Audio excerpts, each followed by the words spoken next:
We have a very august panel here, bringing very, very diverse points of view, diverse learnings.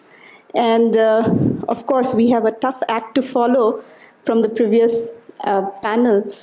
But just to set a bit of a context to this panel and why we wanted to have a panel discussion around this, is that we are very much aware about NRLM in this room. We are also aware of similar models that are being implemented within India in very different ways and across countries.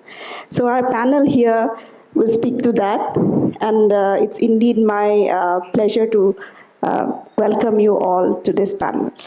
My name is Vidisha Barwa, and I'm lead specialist here at 3IE. I'll do a quick round of bios. Charanjit Singh, sir, former Additional Secretary, Ministry of Rural Development. So very happy to have you here. Anjani Kumar Singh, Senior Program Officer at the Gates Foundation. Andrew Goodland, Lead Agriculture Specialist for India and Afghanistan at the World Bank, and Shweta Banerjee, India Country Lead, BRAC. Before I start off on the questions, I just wanted to share with you something that, a little experience that I had some time ago. And I was asked to speak about NRLM to an audience that was majorly not from India. And I clearly did not do as good a job as Anjani did, because 5 minutes into my presentation, I was asked, is this another microfinance program? And I knew I had lost the crowd. Because as we heard from our previous panel, that NRLM is about building rural community institutions led by women. And keeping that at the heart and soul of what we have learned, not only from the previous panel, but what we have learned over the course of over a decade of NRLM, let us start this discussion. So just a quick round, if we could we have already spoken about, let me just turn on the timer because I have been asked to be very strict with time.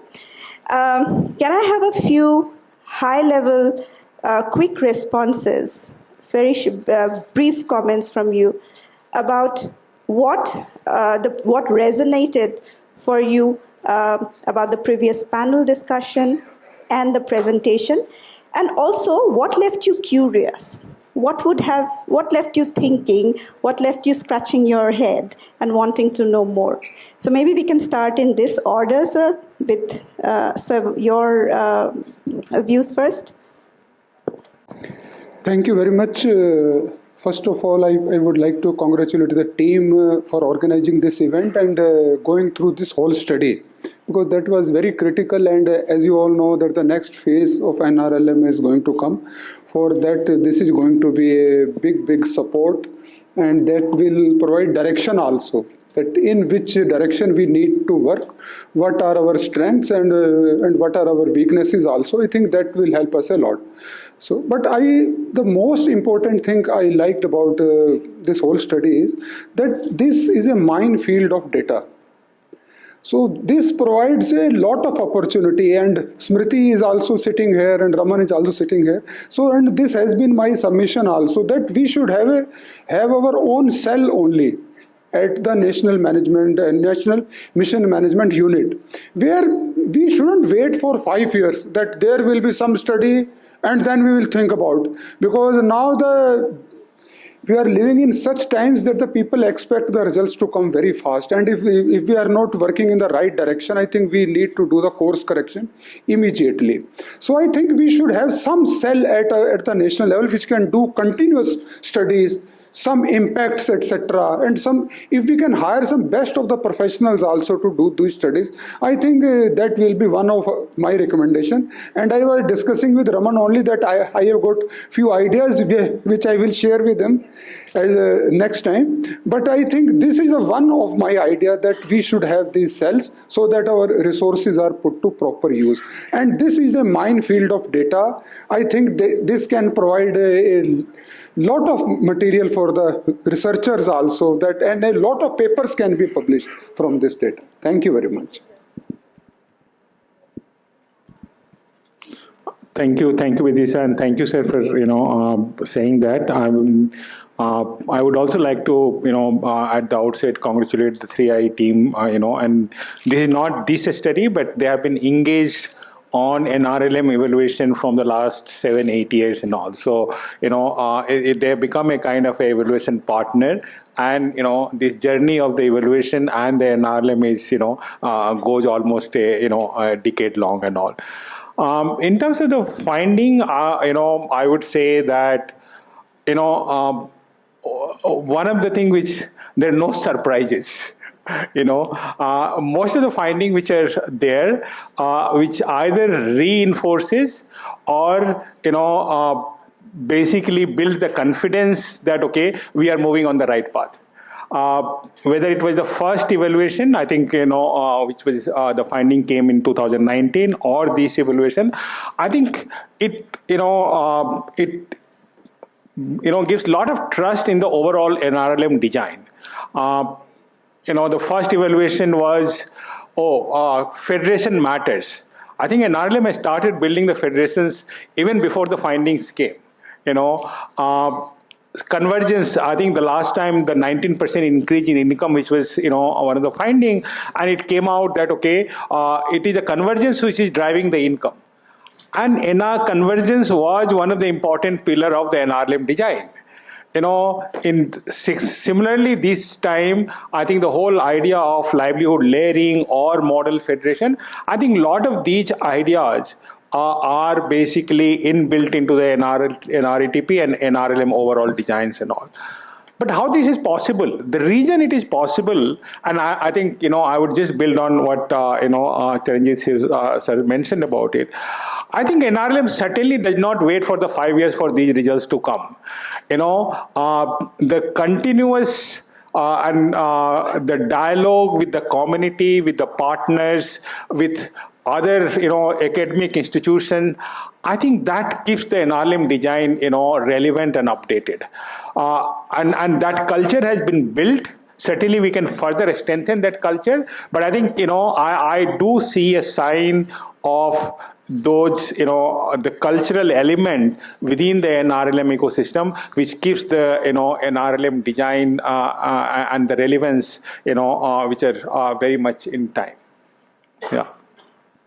Just a few more points. Sorry, I think in terms of what, and that's like I'm throwing some of those points for larger discussions and all. NRLM not only builds on the community institution and social institution, but also in the market institution. I think one of the point that Dr. Kocher mentioned about the size of the village, and I think that's an important element, and we need to do more deep dive understanding of that, because the thinking which is emerging that as the size of the village grows, the strength of the institutions also grows, or the impact also increases. I'm not sure, by what time, how does the curve of this looks like? At what time, this size starts plateauing or starts declining? Because, in the larger framework, whether the small states and the big states, whether small countries, large countries, if you extrapolate this whole conversation, that does not need to be, that not necessarily comes to be true. Look at, the smaller states, smaller countries, the way Singapore, UAE, other countries have grown. Is that the size is the only factor, or more than the size? So I think, we'll have to see that how much we should pivot on the size and how much we should, think, beyond size. I think the second point which I would also like to understand much better is in this global village where, and again, MORT has built a huge amount of infrastructure, the road infrastructures, which improve the mobility, the PRI system, which is not the village-based. In one panchayat, there are more than one village and all, and PRI is a very important institution. So the whole interface between, the village and the panchayat and how that interplay into this whole economic development and all, I think those are the important questions in mind, and I think this study still does not, gives a clear answers to it, and we should be thinking about that. I'm quite humbled to be here. I think probably in this entire room, I'm probably the least experienced on NRLM. So I've learned a lot already. So Vidisha, you asked on, what are my main takeaways and what am I still curious about? Firstly, congrats to 3IE. I've worked with the data and the evaluations. I think it's fantastic that we have this strong analytical and evaluation base now. And so my key takeaway from that is really, I like the way that the conversation has been reflecting on the way forward, because that's how we should be thinking about these sort of evaluations. What does it mean for us moving forward? So, of course, my curiosity is, well, where do we go with this? Our former World Bank country director used to use the analogy of ice hockey, about, to be an effective ice hockey player, you have to skate not to where the puck is now, but to where the puck is going. So you need to be sort of future-proofing in a way how we feel about that. But that's a lot easier said than done. I think the power of the institutional structures put in place under NRLM is that by creating that capacity, you need to be able to then build in the agility. And one thing we haven't talked about much so far this morning is thinking about innovation, thinking about how NRLM, how SHG, CLF, the whole structure is able to innovate, is able to change. And what are the partners for doing that? Government, I work in a bureaucracy. The government is a bureaucracy. We're not known for being agile. We're not known for being able to change quickly. But surely the institutions that we're supporting under NRLM have the capacity to do that. Surely there are opportunities for them to build an innovation ecosystem around that. Surely there are opportunities for more partnerships between these community-led organizations and other innovators. Because I think it's that sort of agility which we need to think about moving forward, because society is changing, the economy is changing, the issues and challenges are changing, and we can't stand still. Thanks. Thank you, Vidisha, and many, many congratulations to Nilakshi and the 3IE team for pulling together such a fantastic data set and for also translating out of that data so many insights. I think to your question, what stood out for me from the last panel, I think the one thing I'm taking away is sort of the recentering of the village and the village organization, both within NRLM as well as in our sort of thinking about the economy.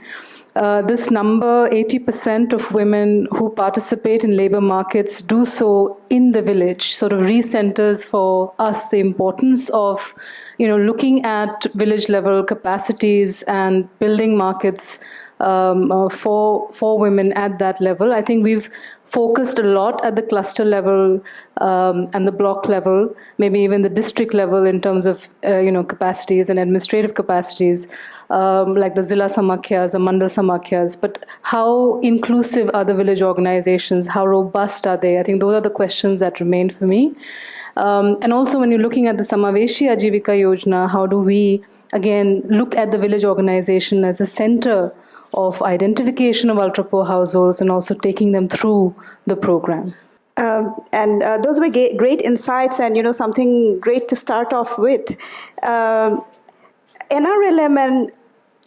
has generated so much evidence, and I'm not talking only about the 3IE impact evaluations. there is a large body of work that has examined the impact of NRLM, these livelihoods programs, and so on.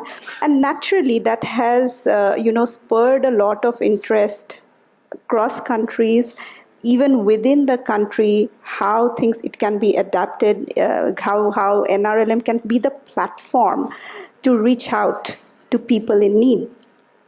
So with that in mind, keeping that in mind, can I ask for some quick reflections, first from you, Andrew, and then Anjani.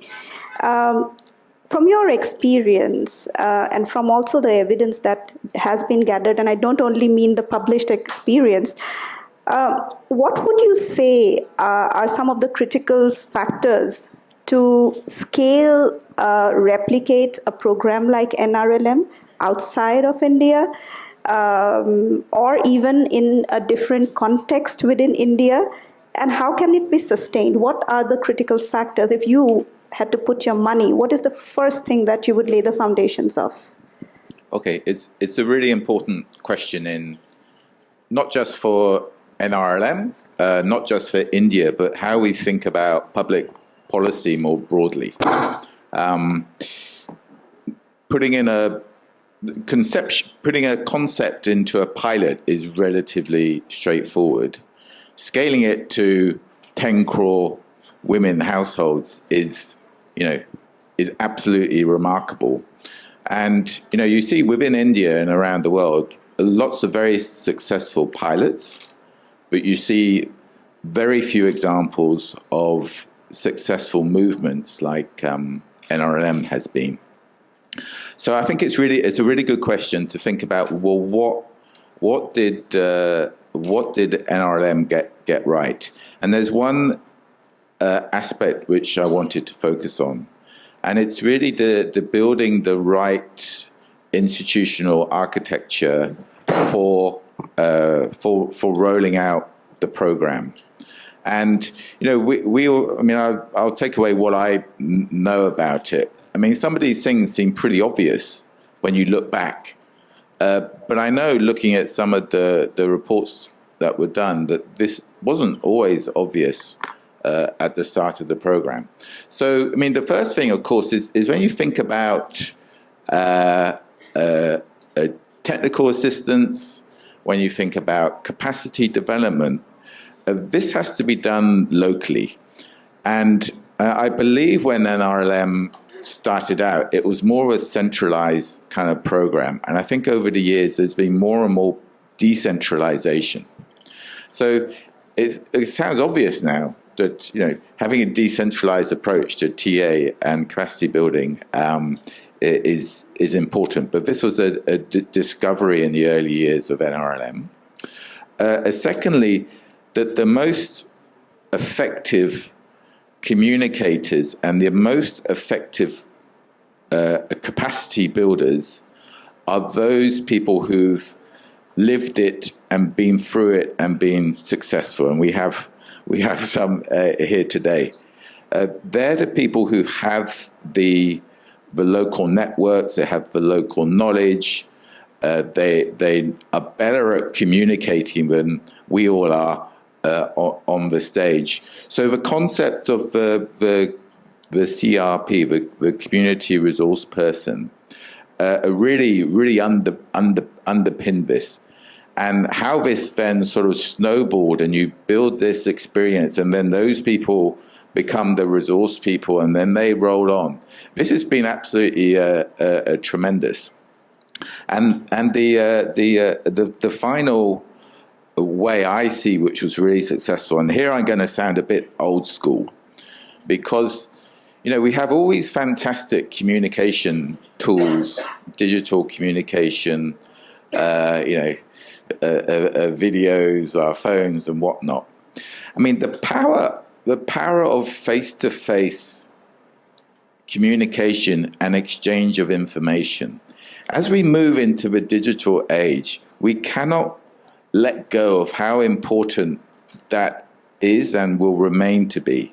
And what I think NRLM did very good in the early years were these physical exchanges between communities, between states, and maybe even between countries, you think about how we take this forward. I mean, we get a World Bank, we try to sponsor what we call study tours, which is, I mean, there's always a resistance. People say, no, it's too much money. No. I mean, I think this face-to-face spending time with people who've done it is still an extremely powerful tool for communication. And this is something which was, certainly in the early years of NRLM, was sort of institutionalized.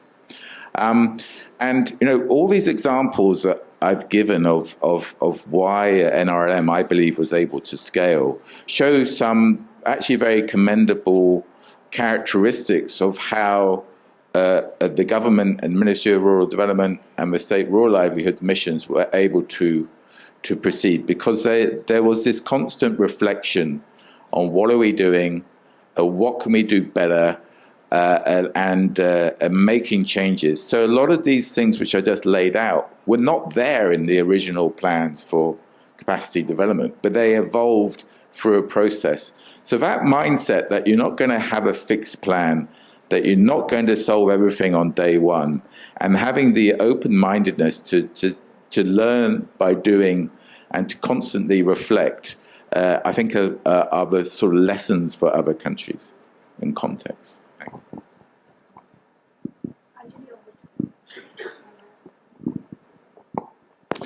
Thank you, and I think I agree with Andrew, you know, the several points that he has highlighted.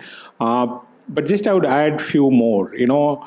First of all, you know, and, you know, I've been, again, you know, had a privilege to not been just part of the NRLM journey in India, but also, you know, I, in my previous role and in the current role also, I've been engaged in some of the other countries, you know, whether it's Nigeria, Ethiopia, Cambodia, Uzbekistan, and all these places where, you know, trying it out, how this model can be, you know, taken up to other geographies and all.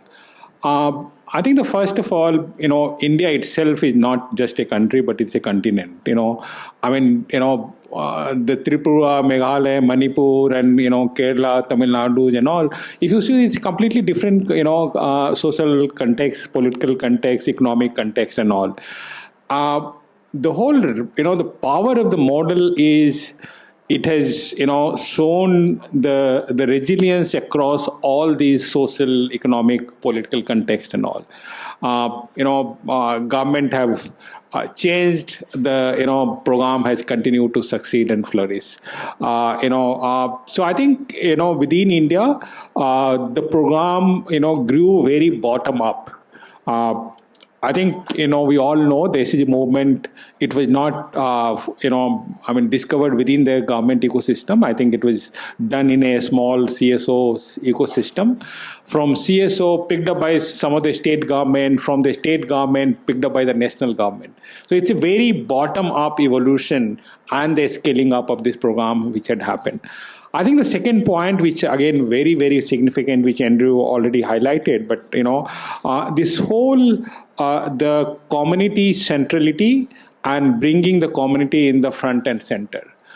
I don't know, but, you know, the number of the CRPs who were engaged in scaling up this program, you know, this community resource person.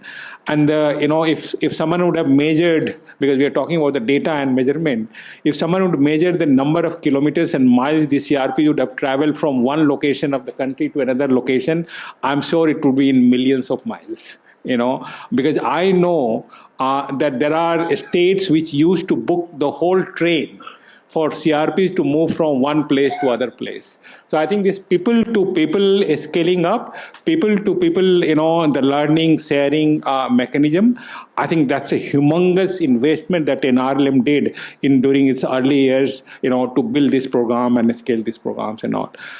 Now coming to this, you know, taking it to the other countries and all, I think there is already efforts are, you know, happening within, Gates Foundation being a global organization. You know, these questions keeps coming to us every other day. okay, India has done it, does it make sense to take it to Africa? We are also trying to do something similar in partnership with the World Bank. In Nigeria, there is a program for Nigeria for women where World Bank and government of Nigeria investing $500 million. There is a similar conversations happening in Ethiopia, and see, this program can be replicated and all. There is if you ask me, fundamentally, I see the relevance of these programs quite a lot in those geographies as well. Even in a short period of time, we have seen, I went to Nigeria, I saw the program on the ground, and see women were super excited about, even they are at the early days and early stage of, developing this program and all, but super excited about what they have been doing and all. We also had the midterm evaluation of that program.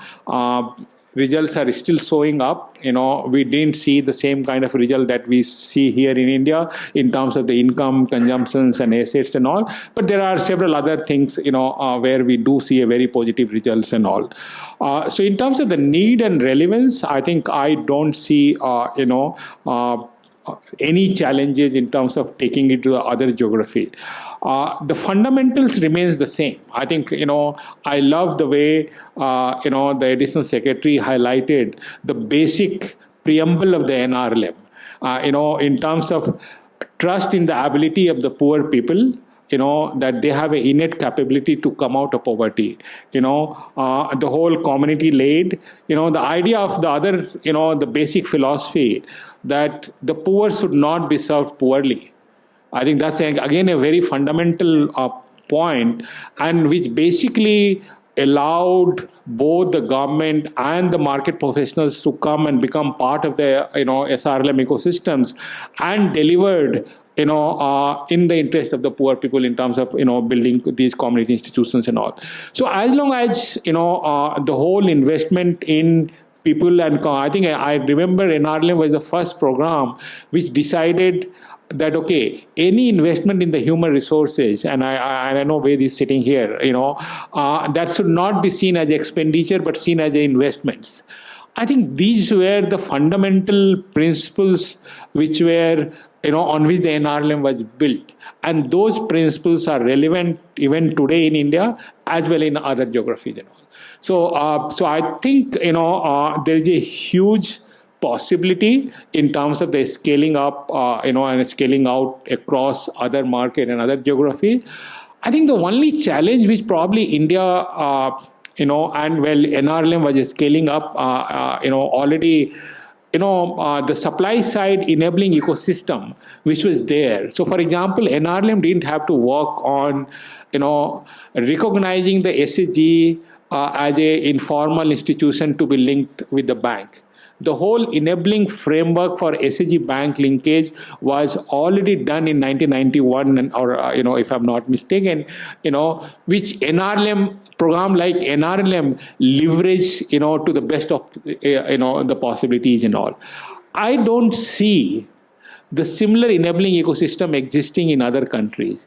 And how do we make sure that while on the demand side, in terms of mobilization, in terms of, building these institutions, this, central bank, federal bank, and ensuring that, okay, there should be enabling provisions to make this group, much more viable and sustainable and all. So, and I've been talking about it. I mean, even the whole conversation surrounding Ethiopian delegation coming to India, and I asked, okay, how many bankers are part of that delegation? Are the central bank people are also coming, as part of the delegation? So it's equally important that, and I know that NRLM and SRLM has invested huge amount of training and capacity building of the banking, people who work in the bank. So, starting from SLBC to BLBC to DLTC, having a representation from community institution in these forum, I think all those investment which was there, which really created, a enabling framework for the NRLM to succeed and all. I think that also needs to be thought through,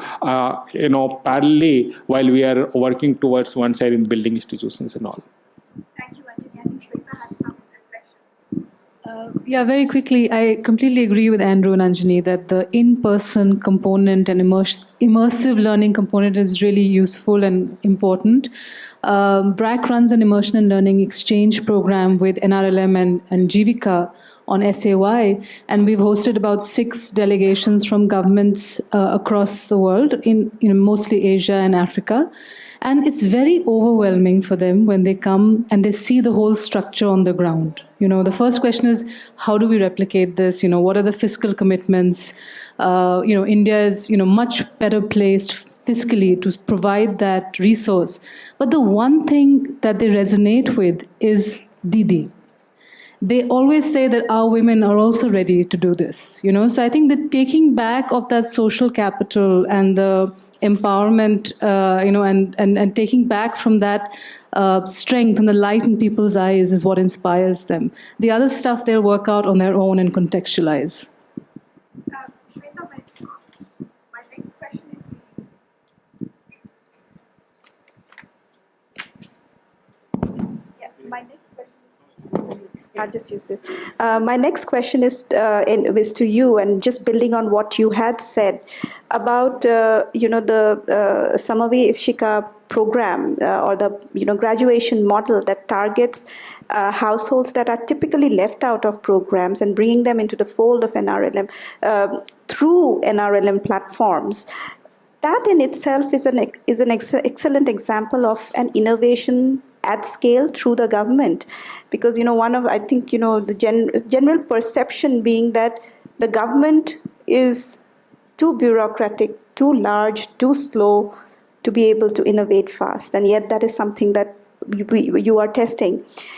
But surely there must have been adaptations, and NRLM is, after all, an adaptive system. It has adapted, it has changed with time. So what kind of adaptations is BRAC thinking of for the graduation model as you implement it through NRLM? Yeah, I think, first of all, I'd like to say that BRAC is really not pushing for any adaptations. The adaptations are coming from the champions who are leading this. Additional Secretary Mr. Charanjit Singh, Joint Secretary Ms. Smriti Sharan, the champions in Bihar, Mr. Arvind Chaudhary. So I think the institutionalization of graduation within India, has had its own journey, its own trajectory.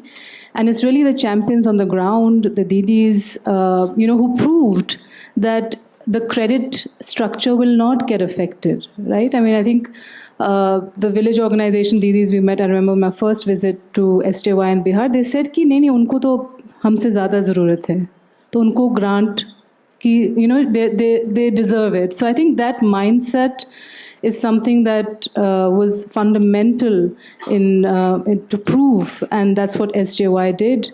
And it gave the confidence to the national government that yes, we can do this.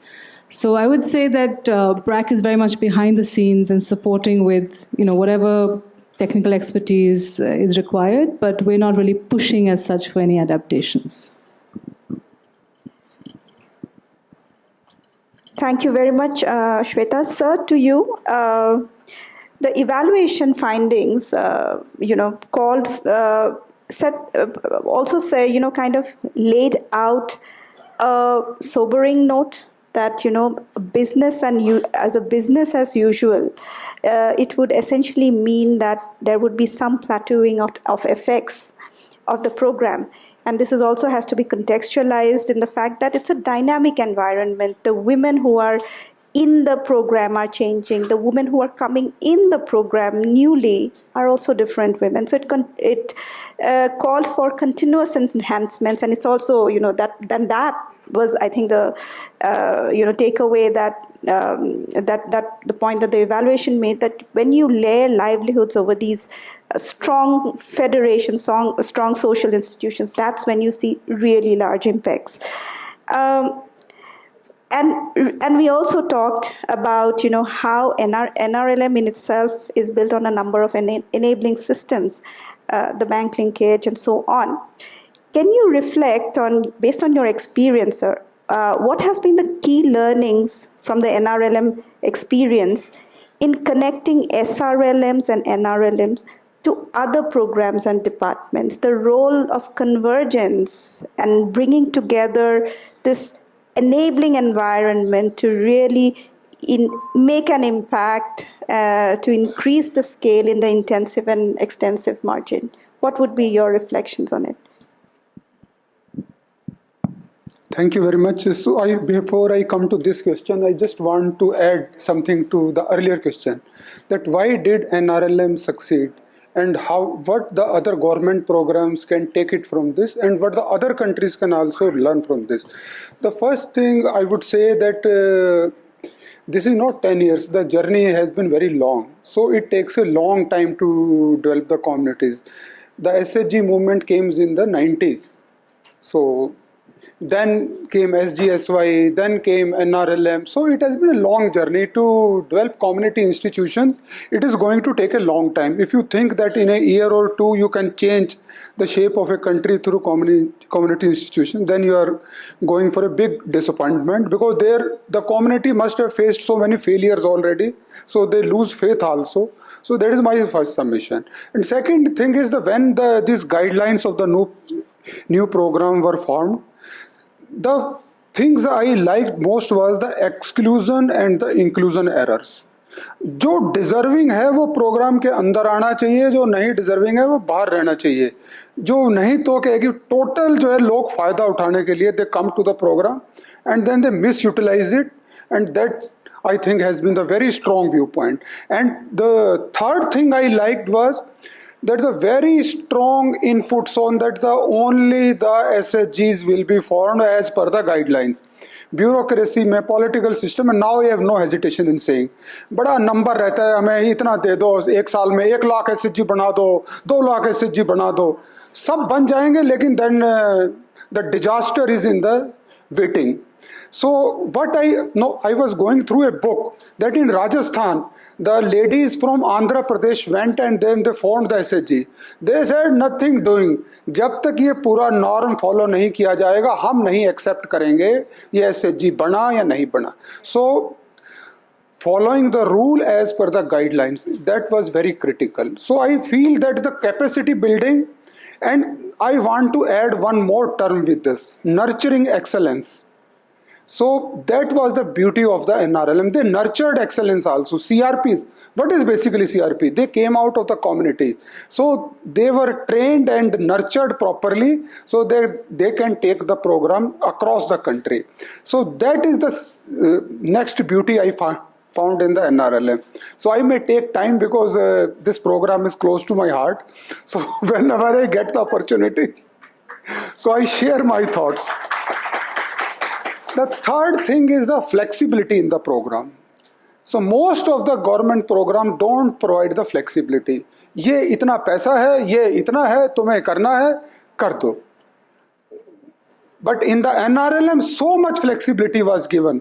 Bihar ने कुछ अच्छा किया है, so we will adopt that and we will take it to the rest of the state. Jharkhand ने अच्छा किया है, उत्तराखंड ने कुछ मार्केटिंग में अच्छा किया है, हम दूसरी स्टेट्स को learn. So the learning, mutual learning which was provided through the space of the NRLM, so that was the third beauty.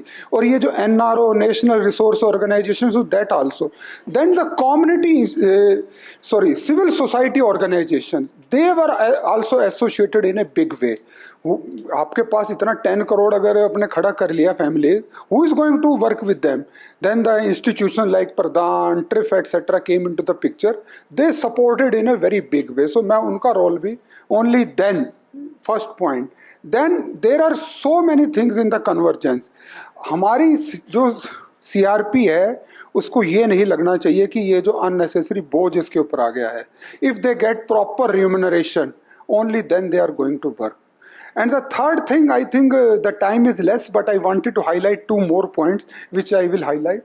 And that is, first thing is the HR. Human resources at various levels are very important. So as the times are changing, whether you want to work with the convergence or in the marketing sector, आपको अच्छा HR हर level पे चाहिए, whether at the national level, at the state level or the district level.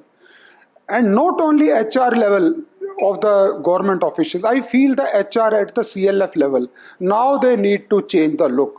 आपको वहाँ पर कुछ marketing के specialist चाहिए तो चाहिए, otherwise it's not possible for the same CRP to do all your marketing access, convergence, all these things. So I'm just sharing some of my thoughts. I can give one lecture, full lecture on this, that how we need to work on that. Thank you very much. Thank you so much. And I'm being reminded that we are very close to closing the panel. We won't have time for Q&A, I'm afraid. But I would like, for all panelists to just share very quickly, because we didn't talk a lot about evidence. If you could spend just 1 minute reflecting on what kind of evidence, data may be useful as we think about replicating NRLM. Starting with you, Shweta.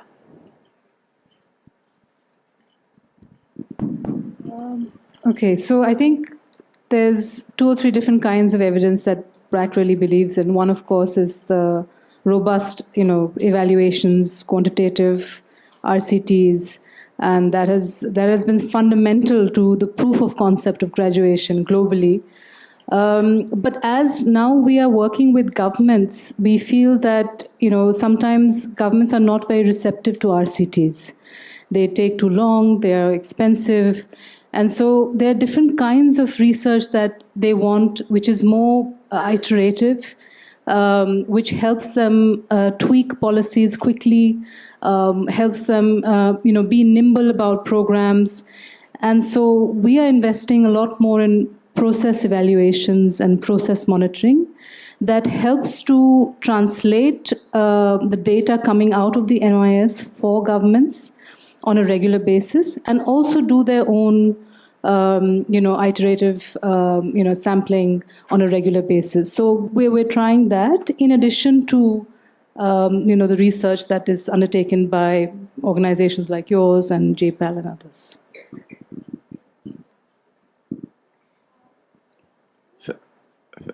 Thanks. I was going to make the same point on the process and understanding it, but you've made that point very much better than I could have. So I think I'm going to pick up something Dr. Kochhar mentioned. We're very good, and the 3IE has done an excellent job in looking at some of the outcome level impacts in terms of income, etc. But there's also this whole sort of societal shift, which Dr. Kochhar mentioned, and how we actually try to capture that, because it's pretty profound. And it's leading to a change probably in social norms. And to see how we can really, firstly, capture that better, but also then to think about how we can leverage and how our organizations can help to further embed that and take that forward. So these are more difficult to get at. We do have, I know you, 3IE, I've seen your data set. You do have information on women's empowerment, decision-making within the household, etc. And then taking that to another level, how is that changing social dynamics? And what can we learn from that? Thank you. I think, again, we can talk at length on, what are the evidence which are still need to be, one need to work on.